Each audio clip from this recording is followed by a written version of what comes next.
Pode começar. E aí, gente, boa noite, né? Chegamos aí à nossa primeira aulinha de inglês instrumental, né?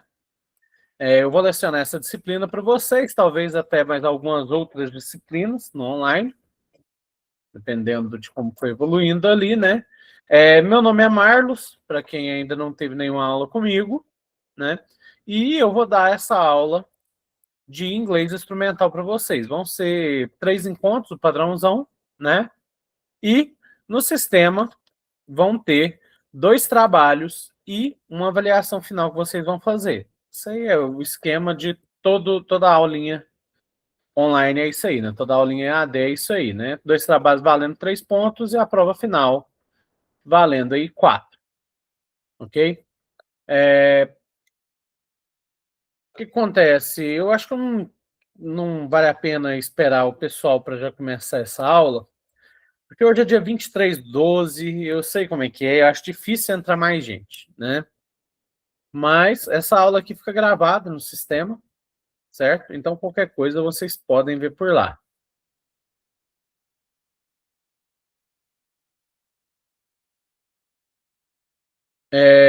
Eu estou partilhando aí o meu slide, está todo mundo vendo?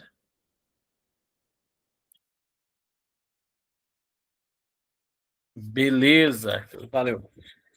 Então, vamos lá começar, né? Agora o Meet parece que ele mudou um pouco o coisa dele. Eu tenho uma janela aqui do lado direito que eu consigo ver o que está acontecendo, né? Mas vamos lá. Então, começando. Peraí. Eita. Ah, beleza, foi. Vamos lá, vamos começar. Primeira coisa, o que é o nosso inglês instrumental, né? Inglês instrumental, ele vai ser um inglês, né? Que ele vai ser mais focado na questão da leitura e da interpretação. Ou seja, vocês não vão ter aula aqui no caso de como falar, certo? Vocês não vão ter aula de construção de texto, construção de frases, vocês não vão ter aula de escrita, certo? O inglês instrumental, como o próprio nome diz, ele é uma disciplina que tenta utilizar o inglês como ferramenta, como um instrumento, certo?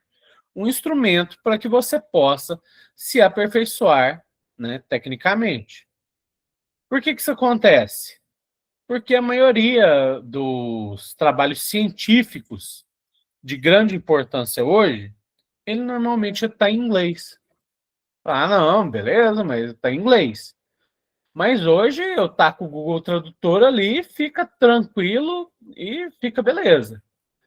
Gente, o Google Tradutor ele não é muito perfeito, ele taca um monte de erro nas traduções, termo técnico principalmente, ele confunde bastante, certo? Então, assim, não é tão confiável o Google Tradutor, ok? Então, eu não recomendo utilizar só o Google Tradutor e achar que ele vai resolver, ok? Então vamos lá, o inglês instrumental é um método de aprendizado que acelera a leitura e interpretação de texto no idioma. É indicado para pessoas que possuem fins específicos na sua carreira, entre eles processo de mestrado, doutorado e concursos, né? Não só isso, questão de Enem e tal, se for fazer, né? Às vezes vão pedir ali um inglesinho, né? Então é legal você ter pelo menos esse inglês instrumental, né? E por que ele é bom? Como ele está focando só leitura e interpretação, ele é um método que vai apresentar os resultados mais rápidos, né? Mais direcionados ali para um objetivo. Então, essas são as vantagens do inglês instrumental.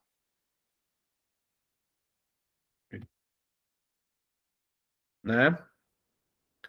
A utilidade do inglês técnico varia de acordo com o objetivo de cada profissional, né? Então, depende do que você está fazendo. Você quer participar do mestrado, doutorado, você vai utilizar aí o inglês. Para concurso público, você vai utilizar vestibular, né? Todo vestibular vai te cobrar um pouco de inglês, né? A questão do mestrado, você tem que fazer uma prova de proficiência em outra língua fora a sua, normalmente é o inglês, certo?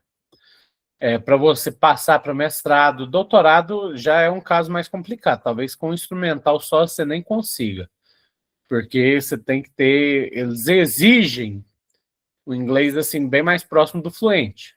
E você tem que ter mais noção também de uma outra língua, né? Mas assim, de acordo com o que você vai fazer, o inglês pode vir bem a calhar, né? Além disso, a possibilidade de aplicar a TEC para acessar outros materiais, como artigos e livros mais completos de uma determinada área, né?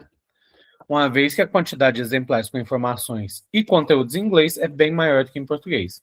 Gente, basicamente, todo artigo científico hoje em dia, ele não sai só na sua língua nativa, por exemplo, aqui o português. Se é um artigo importante, se é um artigo interessante e relevante para a área, você provavelmente, né, o escritor provavelmente, ele tem uma versão em inglês dele. Ah, tá, mas eu vou acessar em português, que é daqui e tal. Mas não se produz conhecimento só no Brasil, né? Inclusive, o Brasil não é conhecido pela sua grande quantidade de produção científica relevante, né? Então, você tem que ter noção que para ter acesso a conteúdos do mundo todo, você tem que ter um inglês, né? A China produz muito conteúdo interessante. Ah, você vai ler chinês? Não é fácil, né? Mas eles produzem em chinês, depois eles traduzem para inglês, a Rússia faz isso, os Estados Unidos já escreve direto em inglês. Então, tudo isso é interessante, né? Você ter essa noção. E quais são as diferenças, né, do inglês instrumental e do convencional? Primeiro, a questão das competências que ele trabalha. O inglês instrumental trabalha só com a leitura, né? Leitura e interpretação, né? O inglês convencional, ele vai trabalhar as 4 competências, né? Então ele vai trabalhar a leitura, ele vai trabalhar a escrita, ele vai trabalhar aí a fala, né? Então, boa noite, Sidney. Pode chegar aí e a gente já começou aqui, né? Então ele vai trabalhar todas essas competências, certo? Se você tem todas essas competências do inglês convencional, você pode usar ele para qualquer finalidade que você quiser, né? A mesma coisa não se aplica exatamente no inglês instrumental, obviamente, né? Porque ela é voltada mais para fins profissionais, para você entender algum artigo, alguma coisa relacionada à sua área, né? O inglês convencional também, ele é um método de longo prazo, né? Você vai aprender muito? Vai, mas você vai demorar muito para aprender isso aí. Não vai ser do dia para a noite. Já o inglês instrumental, você pode aprender muita coisa rápido. Por quê? Você está focando só na leitura. Isso facilita bastante, certo? Então, tem seus pontos positivos e tem seus pontos negativos. Ok? Aqui tá. 10 motivos para estudar inglês, né? Primeiro deles, eu escrevi tudo em inglês aqui, mas eu vou traduzindo para vocês, né? Primeiro, que é a língua mais falada no mundo. Isso é indiscutível. Hoje a maior língua do mundo é o inglês, certo? Ela é a língua oficial de 53 países. Então não é só Estados Unidos e Inglaterra, certo? Tem 53 países que têm essa língua como oficial. Se você tem um inglês bom, você tem maiores chances de conseguir um bom trabalho, certo? O quarto, baseado no alfabeto simples, que é fácil de entender, né? Todo jeito, né? O alfabeto é baseado no latim, né? O ABCD aí, né? Se a gente tem Como é o caso, por exemplo, do Japão, da China, que é baseado nos chamados kanjis, que são escritas que mais parecem desenhos para mim, né? Ele já é bem mais difícil de compreender e de entender, né? Então, muita gente que fala japonês, por exemplo, tem um amigo, tinha um conhecido meu que ele era japonês, né? A família dele era japonesa, de vez em quando ele ia para lá. Ele mesmo falava que eu sabia falar japonês, mas eu não sabia escrever. E escrita já era bem mais complicada, né? Quinto ponto, é basicamente a linguagem da internet da indústria, né? Da indústria do cinema, por exemplo, da indústria da música. Então tem muita coisa ali em música que você não vai entender sem ter uma noção de inglês. Tem muitas coisas nos filmes que não fazem muito sentido a não ser que esteja em inglês, certo? Então, por exemplo, tem piadas assim que às vezes você vê a piada numa série assim, certo? Nossa, mas que piada sem graça, que coisa nada a ver. É porque muitas vezes é uma piada que está ali dentro da língua, certo? Você não ia conseguir entender a não ser que você tenha conhecimento daquilo ali. Então você aprofunda mais o que você pode aprender, né? A sexta é a linguagem da ciência e da tecnologia. Como eu mesmo falei, sempre vai lançar artigo científico, sempre vai lançar um trabalho importante, um trabalho revolucionário. Pode ter certeza que ele vai estar em inglês também, certo? Mesmo que ele não tenha sido lançado num país de língua inglesa, ele vai ser traduzido para inglês. Sétimo, né? Permite acesso mais amplo a conhecimento e informação, né? Você tem um acesso maior àquela informação ali, qualquer tipo de informação, basicamente, você consegue. Permite você a participar de conferências internacionais e eventos, né? Muitas vezes você tem que ter um conhecimentozinho ali básico, né?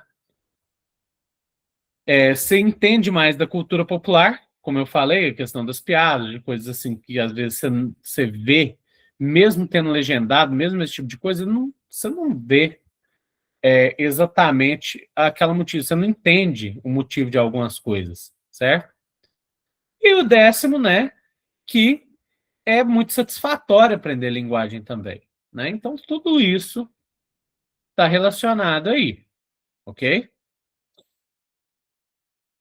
E o inglês, ele tem certas facilidades em cima do português. O inglês, o pessoal olha com a cara ruim e tal, mas o inglês é bem mais simplificado, ok? Primeira coisa, gênero, masculino e feminino e tal. Normalmente não vai variar para substantivo, adjetivos definidos e indefinidos, né? A maioria dos substantivos você nem precisa identificar o gênero dele. Porque o que acontece? Em português, a maioria das profissões, né, por exemplo, você tem que identificar se é feminino ou masculino. Por exemplo, você tem professor e professora, né? Você tem padeiro e padeira, médico e médica, certo? Isso aí você não vai ter isso no inglês. Professor, em todos os dois casos, sendo homem ou mulher, é teacher. Ou professor, né? Mas assim, você falar professor é bem mais fácil de lembrar, porque é parecido com professor. Mas na verdade, professor é só para professores de faculdade para cima, entendeu? Aí tem uma distinção do que é professor e o que é teacher, certo? Médico normalmente é doctor, né? Então, assim, isso aí já facilita um pouco. Primeiro, exceto raríssimos casos, não tem acento, não tem crase, certo? Então, a maioria, você pode ler a maioria dos textos em inglês, é raríssimo o que vai ter um acento ou uma crase, certo? Palavras muito específicas que às vezes vêm de outra língua, aí tudo bem, mas normalmente não tem. Outra coisa, você não tem aumentativo e diminutivo da maioria dos substantivos, né? Então, você não tem sorvete e sorvetinho, carro e carrinho, certo? O carrão. Então, você quer dizer que alguma coisa é pequena, normalmente você usa little, né? Que é pequeno e a palavra. Ou big, que é grande e a palavra. Então, isso aí também facilita bastante. Você põe isso aí em cada palavra, você já manja o aumentativo e diminutivo. Você não precisa saber se o aumentativo de homem é homenzarrão, né? É uma coisa bastante contra-intuitiva do português. Outra coisa, conjugação de verbo é muito mais simples. Na escola, a gente aprende o verbo to be, né? Aí sempre aprende, lá para a quinta série, aí vai até o final do segundo grau, ainda tá falando do verbo to be. Por que a gente aprende o verbo to be? Né? O verbo ser ou estar. Primeiro, porque ele é muito comum o uso em qualquer língua, certo? Basicamente, quase qualquer frase você vai ter ali o verbo to be. Aqui, ó, aqui no próprio slide, ó. O idioma inglês é bem mais simples que o português, certo? A conjugação do verbo é mais simples. Então, aqui o verbo ser ou estar está bem presente. E o outro motivo é que o verbo to be é o verbo que mais varia dentro da língua inglesa. E no presente, quantas formas que tem o verbo to be? O verbo to be tem só 3 formas, né? Que é o am, o or, né? O are, como as pessoas dizem, né? Que é a forma como se lê, e, né? O is. Então, o verbo que mais varia tem 3 formas. Todos os verbos em português eles variam em todos os nomes. Vamos lá, o verbo falar, por exemplo. Eu falei, tu falas. Quer dizer, eu falo, tu falas, ele fala, nós falamos, vós falais e eles falam. Tá vendo que mudou em todos os pronomes mudou? Isso acontece com todos os verbos em português. A conjugação de verbo em inglês é mais simples. Tem alguns verbos que eles nem mudam, né? Então é uma coisa que facilita bastante. Outra coisa, o uso dos porquês aqui em português, né? A gente tem 4 porquês. A gente tem o porquê separado, né? Que é uma pergunta. O porquê junto, que já é resposta. O porquê separado com acento, né? O porquê junto com acento. Em inglês, você tem 2. Você tem o why, né? Que inclusive é engraçado porque o why do Minas Gerais ele veio do why em inglês. Mas isso aí é história para outra hora, sabe? É o why, que é a pergunta, né? É o porquê na pergunta é o why. E na resposta você vai utilizar because, né? Que é porquê de resposta. Só isso. Então tem muitas facilidades. E vocês pensam assim, não, eu não quero aprender inglês, não. Inglês é uma língua muito difícil.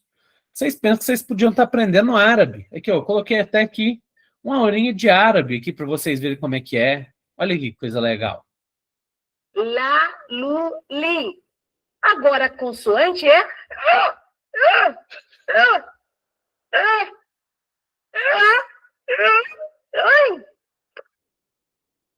É difícil, só tem um esforço diferente, mas difícil não é. Sinceramente, aqui, ó. Human, é onde eu moro. Ai, chufi, human. Agora eu quero. Tá? A emenda num A longo, tá? Lam. Então, assim, vocês verem que não é uma coisa de outro mundo ou coisa parecida, certo? Não é tão difícil quanto parece, tá? Então, isso aí foi o nosso inicinho da matéria aí, né? E agora vamos passar para a matéria em si.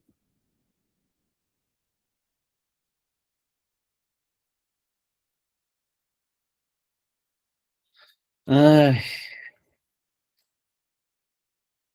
agora deu um probleminha no slide que eu tinha medo que acontecesse. eu ver se eu consigo compartilhar essa outra tela. Se eu conseguir, a gente tenta fazer por ela.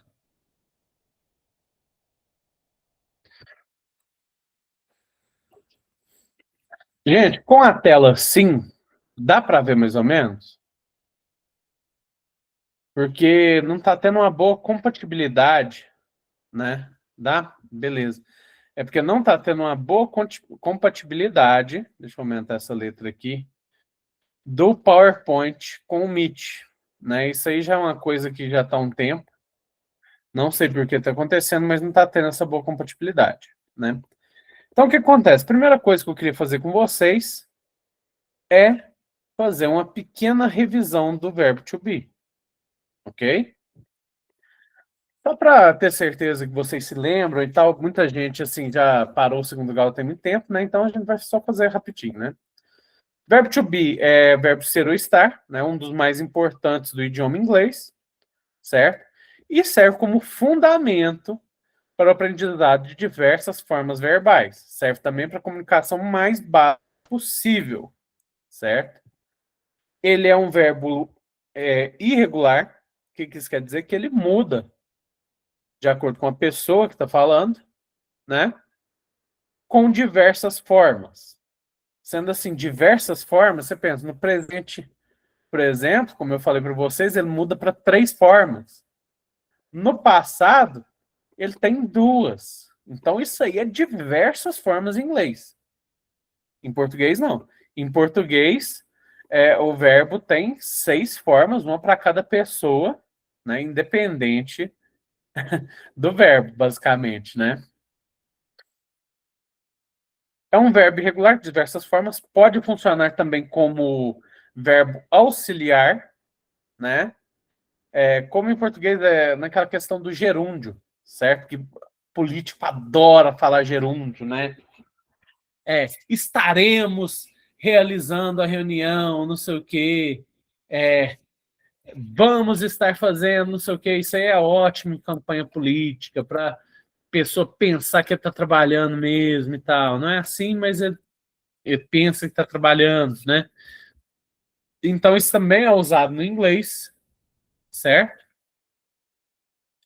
É, ele varia com o tempo verbal, ok? Presente, passado, futuro, vai variar. Se a sentença é negativa, se a sentença é interrogativa, ou seja, está perguntando, está negando alguma coisa, né?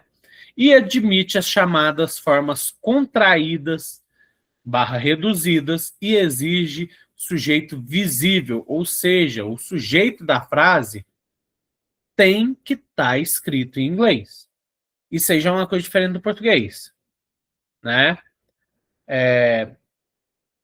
Por exemplo, em português, eu posso dizer, por exemplo, estou tocando piano, certo? Isso aí eu posso fazer normalmente, porque o verbo meu, ele tá não visível, ele não está explícito na frase. Eu não disse eu estou tocando piano. Mas em inglês, ele precisa desse eu, né? Então, você não pode esconder, né, o sujeito da frase, ok? Então vamos lá, no presente, né? No presente, como eu falei para vocês, ele tem 3 formas, né? Então aqui eu tenho os pronomes I, sou eu, né? You, você, he, ele, she, ela, it, seria ele ou ela para coisas, animais, tipo o meu gato, né? O meu sapato. We seria nós. You aqui novamente.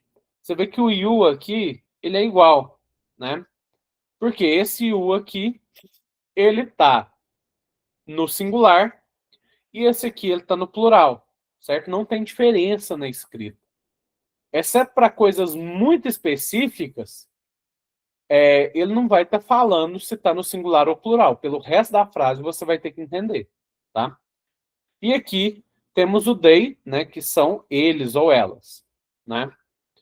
Então, no presente, eu tenho essas seguintes formas. Quando eu uso eu sempre vou usar am, né? I am, que é eu sou, ok? Quando eu estou usando qualquer outro pronome que esteja no singular, ou seja, esteja se referindo a uma pessoa só, ele, ela, ou, né, na forma de melhor falar, né, isso, né, que é o it, que é ele e ela para coisas e animais, eu vou utilizar aí o is, certo? Is.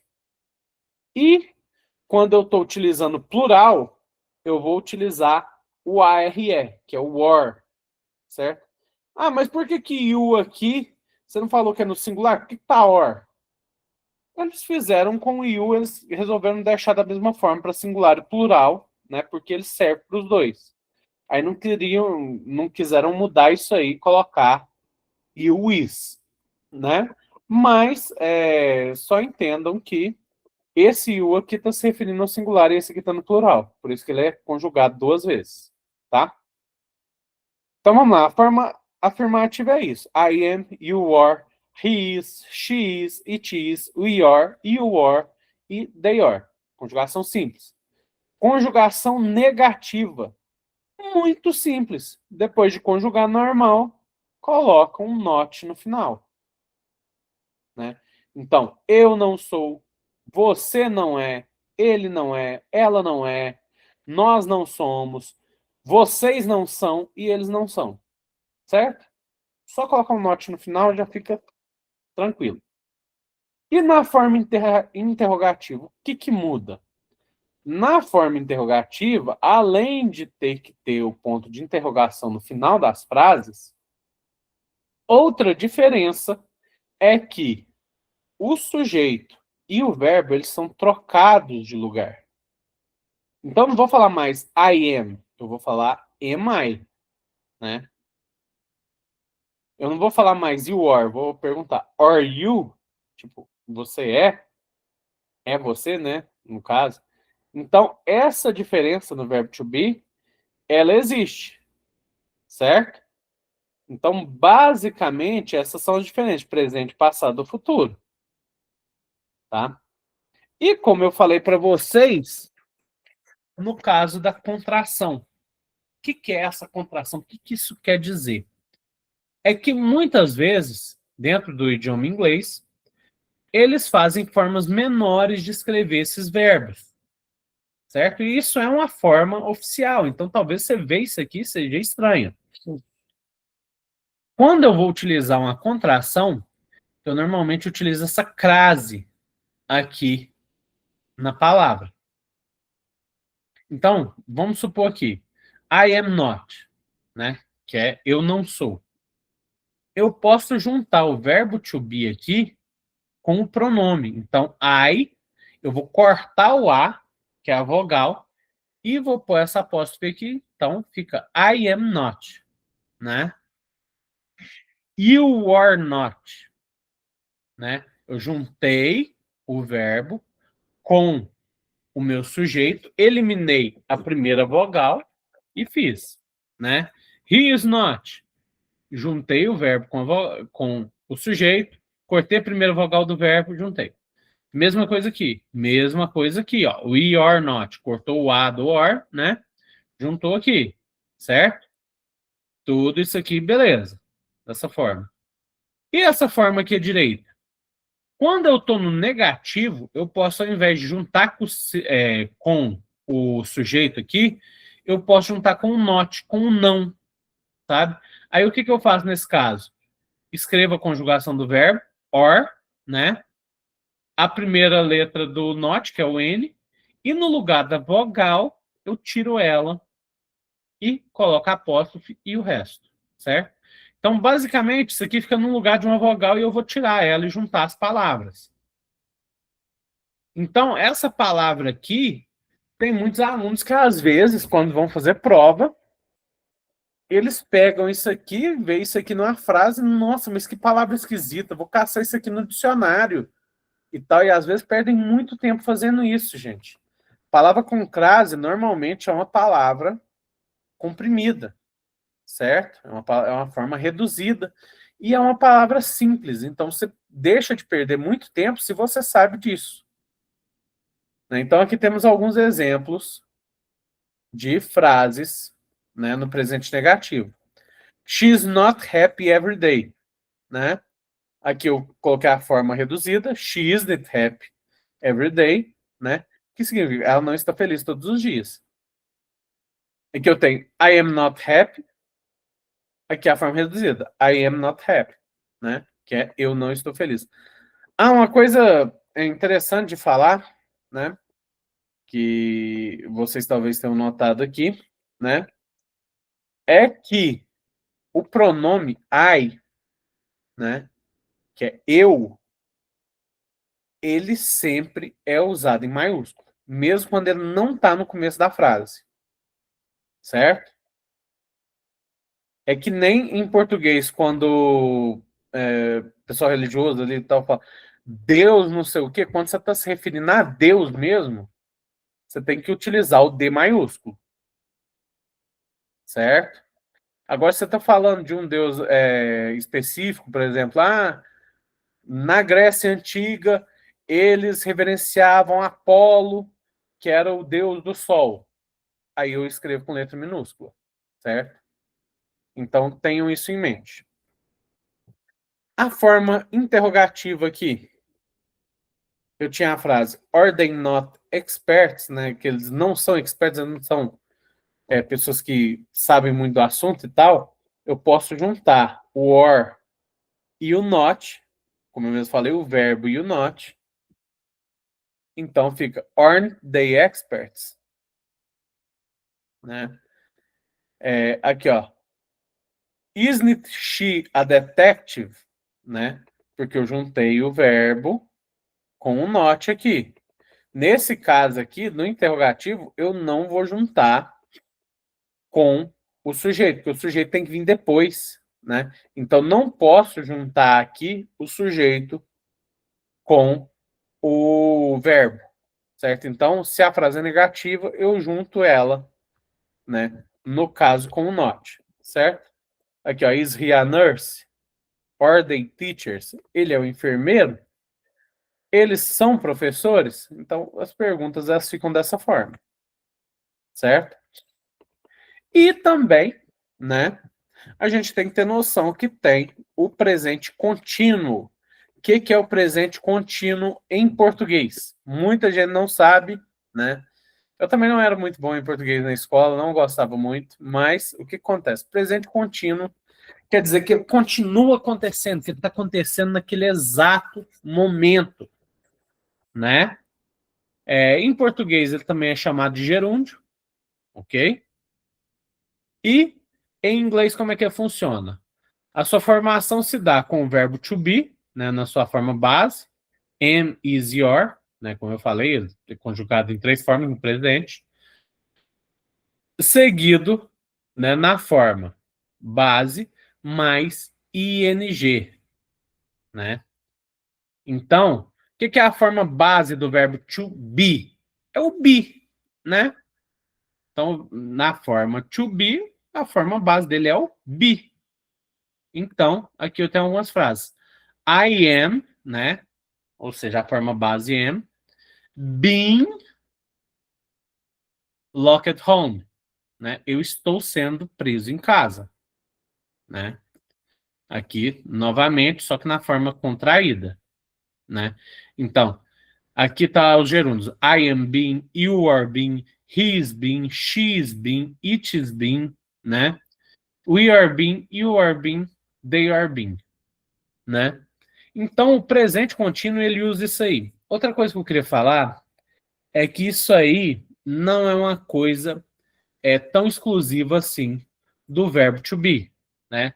O presente contínuo, ele vai se aplicar basicamente todos os verbos, né? Verbos mutáveis, ele vai se aplicar. Que é o quê?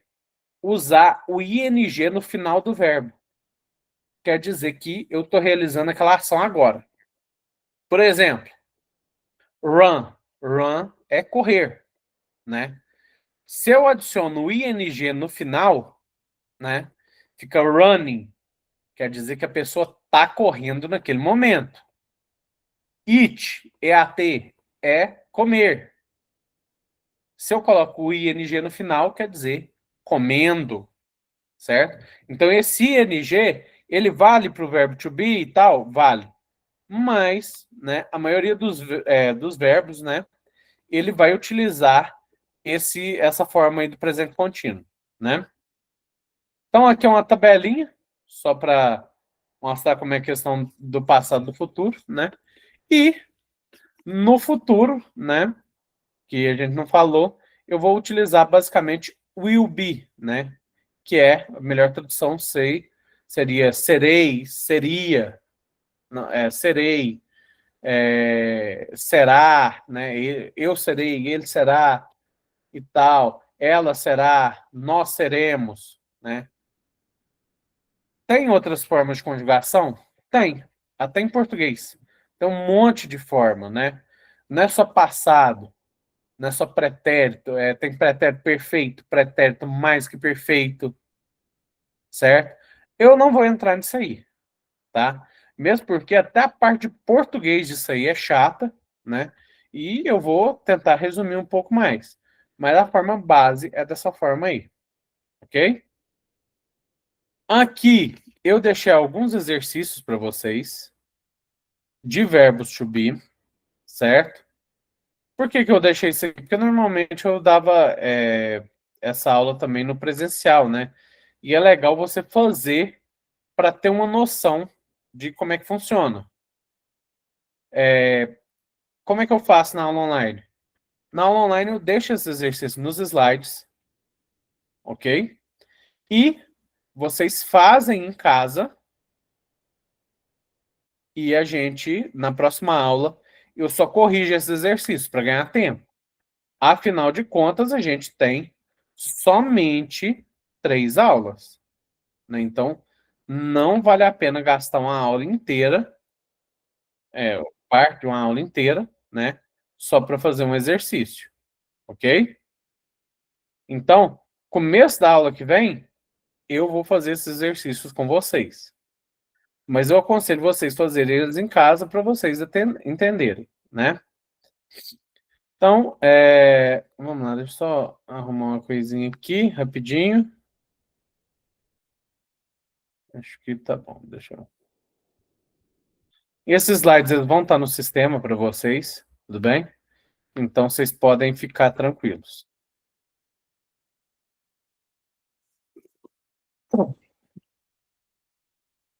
que que acontece, né? Vamos falar um pouquinho sobre cognatos, né? Parece uma palavra muito estranha, muito esquisita, assim, que é difícil de lembrar. Mas o que que é um cognato, basicamente? Basicamente, um cognato é uma palavra que é parecida em duas línguas diferentes, né? No nosso caso, no inglês e no português. Então, o que acontece? Normalmente, elas foram derivadas da mesma língua, né? E criou-se essa palavra escrita e às vezes falada de forma muito parecida, né? Então vamos lá, tem um exemplo aqui que eu coloquei que é a palavra estudante em português. Em inglês é student, né? Você vê aí que ela é escrita de forma muito parecida com a estudante em inglês. Em espanhol é estudiante, que também é muito parecida, só tem um izinho aqui a mais. E até em francês, étudiant, né? Que eu nem sei se fala assim, tá, gente? Eu não falo francês, então ela é muito parecida. Então, cognatos são isso, são palavras que são parecidas em duas línguas diferentes, né? Qual que é o problema? Você tem que estar atento com as palavras que são parecidas na escrita, mas têm significados diferentes. Que às vezes tem duas palavras que elas são muito parecidas mesmo, mas os significados delas são completamente diferentes, né? Isso aí são os chamados falsos cognatos. Ok? Eu vou dar alguns exemplos, eu vou mostrar certinho para vocês, mas só tenham noção disso. Por exemplo, palavra actually em inglês. Né? Você olha isso aqui, você pensa direto o quê? Atualmente. Não é não? Em português, assim, a gente olha para essa palavra, é de inglês.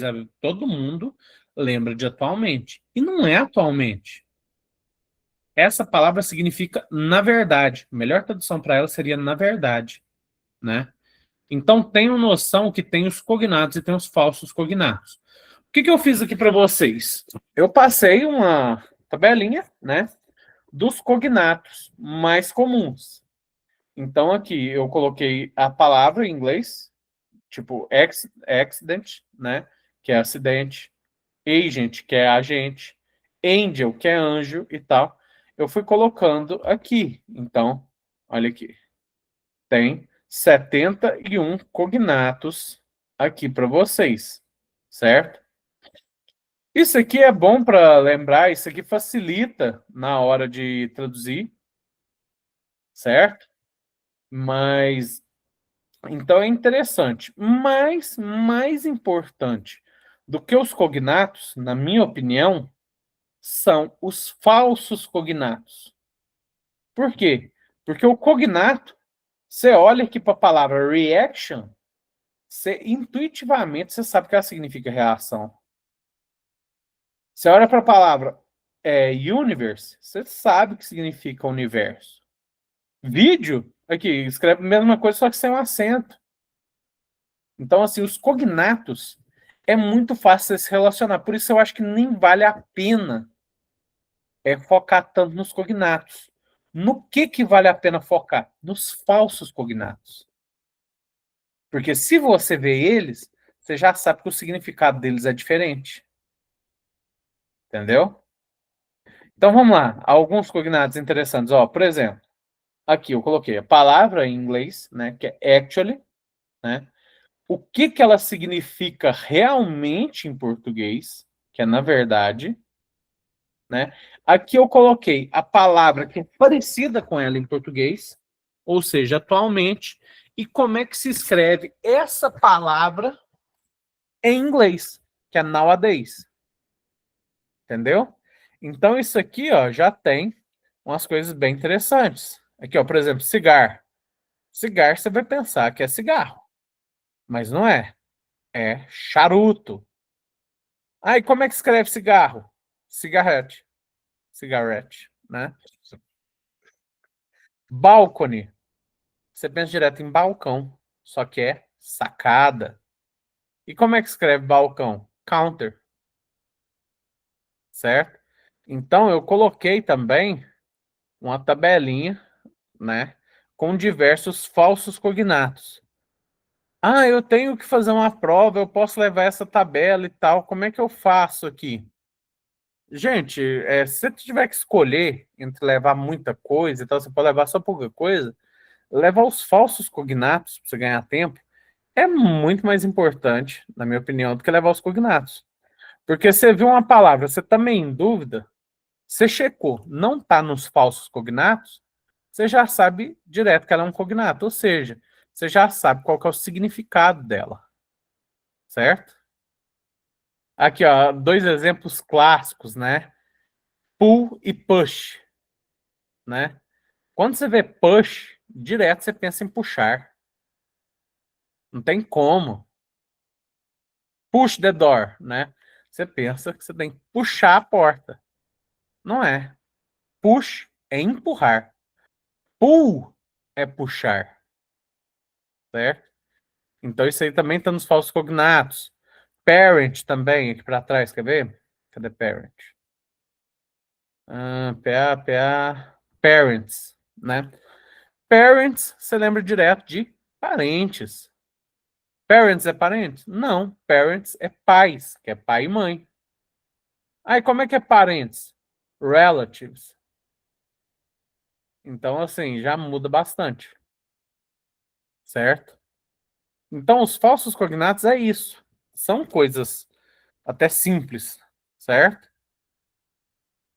Espero que não tenha nenhuma dúvida nessa parte, né? Não é uma parte difícil, o que são cognatos, o que são falsos cognatos, né? E é óbvio por que são importantes. Você vê uma palavra que você já meio que intuitivamente sabe o que ela significa no texto, vai facilitar bastante você entender ele. Vamos lá, vamos à questão dos radicais e os sufixos e os prefixos, né? Vamos lá. O que é um radical de uma palavra, certo? O radical é a parte principal da palavra, que vai expor a ideia principal dela, né? E não apresenta variação. Por exemplo, aqui está anthropology, misanthropy e philanthropy. Tem algo em comum, né? O anthropy, né? Que significa man, o homem. Essas palavras, em português, elas também são parecidas, né? Antropologia, misantropia e filantropia. Todas também vêm de antropia, que significa ser humano. Então, esse anthropy aqui é o radical da palavra. É a palavra, né? É a parte principal da palavra que você, colocando afixos nela, o que são afixos? São letras antes ou depois dela, você muda o significado, né? Aqui eu tenho uma palavra em inglês que é scribe, né? Que é a principal, né? Através dela, você forma scribe, scribble, subscription, que é inscrição, prescrição, transcrição, certo? Descrição, manuscritos, né? Então, tudo isso varia de scribe, que é o nosso radical, certo? E você não precisa saber o que é um radical de uma palavra, mas você saber o que é a parte principal dela pode te ajudar muito a entender o significado daquela palavra sem precisar traduzir. Como que você faz isso, né? Através dos afixos. Afixos são elementos complementares das palavras. Deixa eu passar isso aqui para uma letra maior. Está meio pequeno para vocês, eu acho, né? Então, afixos são elementos complementares das palavras que juntam a um radical ou tema e formam novas palavras. Tem dois diferentes tipos de afixos. Prefixos. Pré é quando vem primeiro, né? Então ele vem antes da parte principal da palavra. E sufixos, que é quando vem depois do radical. Aqui eu coloquei em português mesmo alguns exemplos para vocês entenderem. Então eu tenho aí o radical feliz, certo? Feliz é meu radical. Um exemplo de prefixo seria a palavra infeliz. Eu colocando esse N antes aqui, eu mudei o significado da palavra para ser exatamente o contrário dela, né? O sufixo também, eu posso colocar aqui, por exemplo, felizardo, né? Que eu mudei, coloquei 4 letras depois e eu mudei completamente o significado, né? E tem também quando eu coloco sufixo e prefixo, né? Que também pode acontecer numa palavra, como é o caso de infelizmente, certo? Então, isso aí são os afixos. E é interessante que a gente saiba um pouco sobre eles, principalmente, né, os sufixos, ok? Eu vou chegar lá, né, mas vamos lá, vamos por partes, né? Primeira coisa, os prefixos. Alguns prefixos são mais comuns em inglês, certo? E merecem maior atenção. Esses aqui são os casos, ó, in aqui com IM, né? IN, IM, IL, DIS e IR, né? Então aqui eu coloquei uma tabelinha aqui com alguns prefixos comuns, né? E aqui eu coloquei alguns exemplos. Então aqui eu tenho a palavra comfortable, que é confortável. Se eu coloco o N antes, né? Uncomfortable vira desconfortável. Capable é capaz. Se eu coloco o IN antes, incapaz. Possível, coloco o IM antes, fica impossível. Até igual no português isso aqui.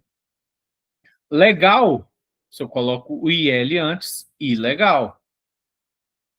Leal, eu coloco diz antes, desleal. Regular, se eu coloco IR antes, irregular. Certo? Então, esses aqui são alguns exemplos. Nesse caso aqui, todos eles estão formando o quê? Estão formando, né, uma negação para aquela palavra. Isso é muito comum no uso de sufixos, no uso de prefixos, quer dizer. Então, os prefixos eles são muito utilizados para isso. Ok? Vamos lá. A gente também tem alguns outros exemplos na tabelinha aí. O prefixo a, por exemplo, né? Que eu tenho teíste, né? Que aqui no caso é teísta, né? Que é alguém que acredita em algum deus, alguma coisa assim. Quando eu coloco a, vira ateíste, né? Que é ateu, certo? Tem o AD aqui, que pode dar o sentido de adicionar, né? Aqui eu tenho junta, né? Se eu coloco AD, adjunto. Tem o advance aqui, vence que é avançar, né? Advance é avançado, certo? Eu tenho anti, que é contra, tipo antibiótico, né? Que biota seria as bactérias, né? Então, antibactérias. Tenho o anti-aircraft, que é antiaéreo. Tem o bi. O bi é um caso mais engraçado, né? Que ele pode estar falando que é em todo lugar, né? Como bispater, que é salpicar, que você coloca em tudo. Spater é colocar, né? Quando você está cozinhando. E também tem um que dá a intenção, o significado de completamente. Como eu tenho o it, que é feiticeira, bruxa, né? E tenho o bewitch, que é enfeitiçar, né? Temos também o contra, né? Que dá a ideia de oposto aqui, como contraceptivo. Diz, que dá negação, como eu mesmo falei aqui.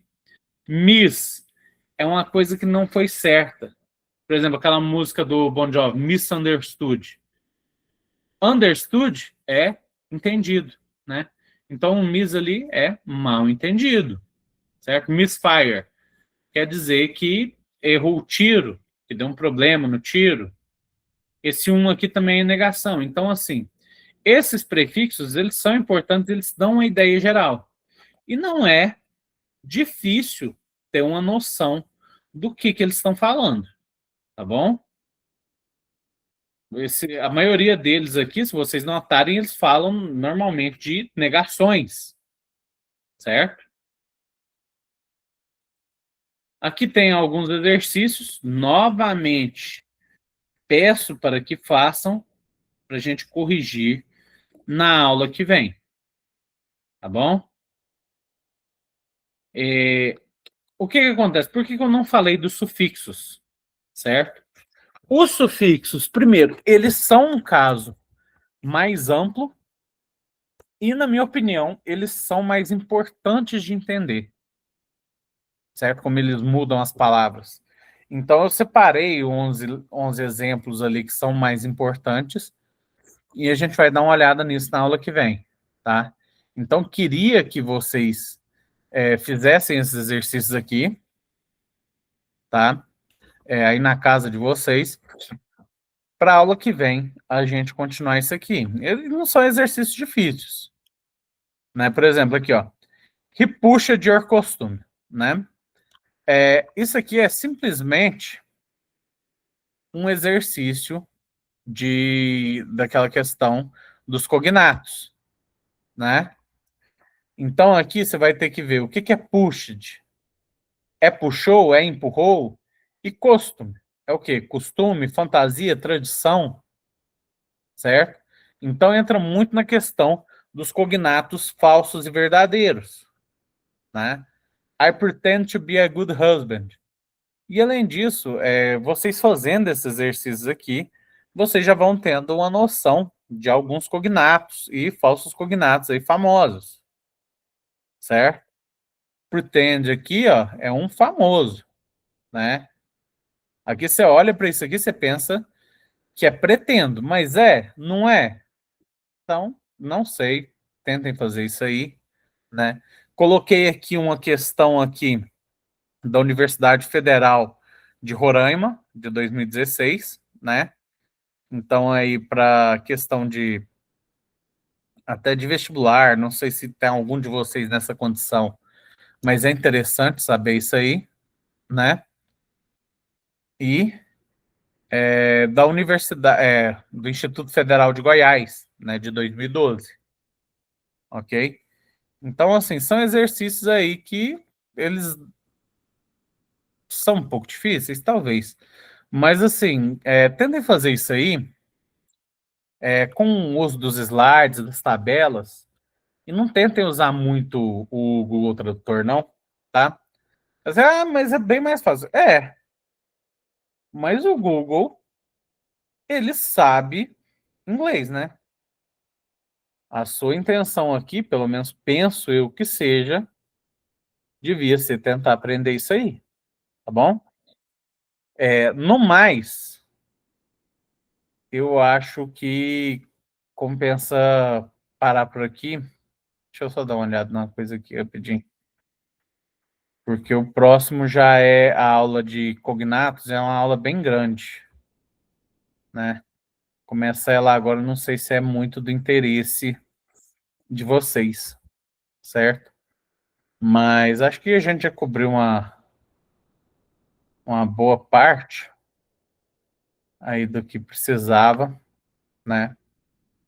E acho que já ficou até bem entendido. Agora, eu pergunto para vocês, certo? Tiveram alguma dúvida? Tem algo que vocês queiram falar aí nessa primeira aula, talvez se apresentar aí, tá? Agora esse é o espaço, nesses 2 minutinhos que está faltando.